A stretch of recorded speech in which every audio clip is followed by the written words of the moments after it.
ఈ మధ్య కాలంలో బంగారం ధరలు క్రమంగా క్షీణిస్తూ ఉన్నాయి.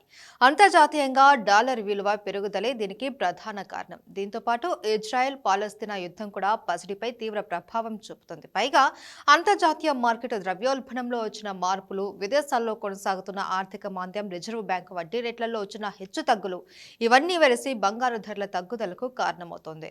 ఇంటర్నేషనల్ మార్కెట్లో కూడా గోల్డ్, సిల్వర్ ధరలు తగ్గడం విశేషం. ఇక్కడ స్పాట్ గోల్డ్ రేటు ఔన్స్ కు ప్రస్తుతం $2030 వద్ద కొనసాగుతుంది. స్పాట్ సిల్వర్ ధర $22.92 వద్ద ట్రేడింగ్ అవుతుంది. ఇక ఇదే సమయంలో డాలర్తో చూస్తే రూపాయి మారకం విలువ ప్రస్తుతం 83.138 వద్ద ఉంది. మరోవైపు దేశీయంగా గోల్డ్ రేట్లు పతనమయ్యాయి. ఇక ఢిల్లీలో పసిడి రేట్లు పడిపోయాయి.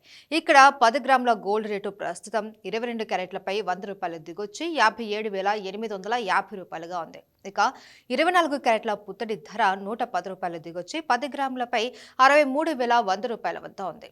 ముంబైలో 22 క్యారెట్ల 10 గ్రాముల బంగారం ధర ₹57,700 కాగా 24 క్యారెట్ల 10 గ్రాముల బంగారం ధర ₹62,950గా ఉంది. ఇక చెన్నైలో 22 క్యారెట్ల 10 గ్రాముల బంగారం ధర ₹58,100 కాగా 24 క్యారెట్ల 10 గ్రాముల బంగారం ధర ₹63,380గా ఉంది.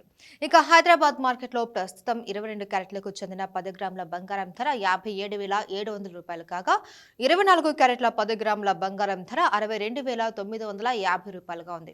ఇక విజయవాడలో 22 క్యారెట్ల 10 గ్రాముల బంగారం ధర ₹57,700 కాగా 24 క్యారెట్ల 10 గ్రాముల బంగారం ధర ₹62,950గా ఉంది. బంగారం ధరలు పడిపోయిన నేపథ్యంలో వెండి ధరలు కూడా తగ్గాయి. ₹300 తగ్గిన సిల్వర్ ఢిల్లీ, ముంబైలలో కిలో వెండి ధర ₹75,900గా ఉండగా చెన్నై, హైదరాబాద్, విజయవాడలో ₹77,400గా ఉంది.